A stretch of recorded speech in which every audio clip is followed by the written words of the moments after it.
പണികളെല്ലാം കഴിഞ്ഞു. ഇനി കുട്ടികളൊക്കെ ഒന്ന് സ്കൂളിൽ വിട്ടിട്ട് വരാം. ദാ നമ്മുടെ കിളിക്കുട്ടന്മാര് ഇവിടെ കിടന്ന് അങ്ങോട്ടും ഇങ്ങോട്ടും പറക്കുന്നുണ്ട് കേട്ടാ. ഇന്ന് കുട്ടികളെ ബസ്സിലാക്കാനായിട്ട് പോയപ്പോ ജാനുവിന്റെ വക ഗംഭീര പാട്ടായിരുന്നു. ഒന്ന് കേട്ടു നോക്കൂ. ചെരുവിൽ മേഞ്ഞു നടക്കും കുഞ്ഞി കാറ്റേ വാ വാ, കാടുകുലുക്കി നേടുകുലുക്കി കുസൃതിക്കാറ്റ് വാ വാ. ജാനു പ്രത്യേകം നിങ്ങൾക്ക് വേണ്ടിയിട്ട് പാടിയതാണ് കേട്ടാ.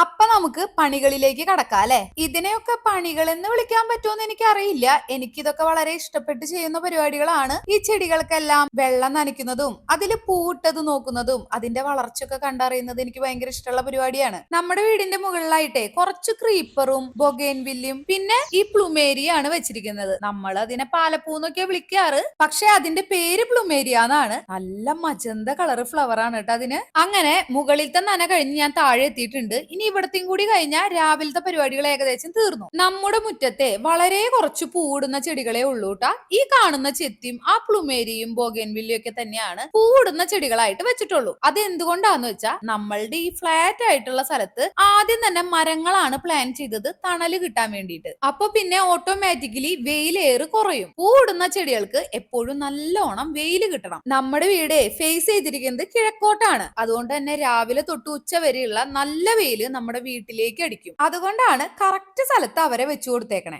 ബാക്കിയുള്ള സ്ഥലം നല്ല ഗ്രീനറി ആക്കി മാറ്റിയെടുക്കാനാണ് ഞങ്ങൾ പ്ലാൻ ചെയ്തത്. ഇപ്പൊ ഏകദേശം അങ്ങനെ തന്നെ ആയി കിട്ടിയിട്ടുണ്ട് കേട്ടാ. പിന്നെ വീടിന് പുറത്തു മാത്രമല്ല അകത്തും ഞങ്ങൾക്ക് കുറച്ചധികം ഗ്രീനറി വേണമെന്ന് ആഗ്രഹം ഉണ്ടായിരുന്നു. അതാണ് നമ്മുടെ എല്ലാവരും ഫേവറേറ്റ് ആയിട്ടുള്ള ഈ കാണുന്ന കോട്ടിയാട്. ഈ ഒരു കോട്ടിയാട് ഇമാജിൻ ചെയ്തിട്ട് ആ സെന്ററിൽ വെച്ചിരിക്കുന്ന മരല്ലേ സ്ട്രോബെറി പേര, അത് ഞാൻ നമ്മുടെ വീടിന്റെ പ്ലാൻ വരയ്ക്കണ സമയത്ത് വാങ്ങിച്ചു വെച്ചതാണ് കേട്ടാ. ഇത് കേൾക്കുമ്പോ ചിലർക്ക് വട്ടായിട്ടൊക്കെ തോന്നും. വീട് പണിയാൻ 4 വർഷം എടുത്തു. അപ്പൊ ആ 4 വർഷം മുമ്പേ കോട്ടിയാടിൽ വെക്കാനുള്ള മരമൊക്കെ വാങ്ങിച്ചു വെച്ചു എന്ന് കേൾക്കുമ്പോ, പക്ഷെ ഞാൻ ചിന്തിച്ചത് അങ്ങനെയല്ല. ഇവനെ ഇപ്പൊ തന്നെ വാങ്ങിച്ചു വെച്ചില്ലെങ്കിൽ വേറെ ആരെങ്കിലും വാങ്ങിച്ചുകൊണ്ട് പോയാലോ, പിന്നെ മനസ്സിനിണങ്ങിയ ഒരു മരം വേറെ കിട്ടിയില്ലെങ്കിലോ അത് വിഷമാവില്ലേ. അതുകൊണ്ടാണ് ഞാനിപ്പോ പറയാൻ പോകുന്നത്. നിങ്ങൾ വിശ്വസിക്കോ ഇല്ലയോ എന്ന് എനിക്ക് അറിയില്ല.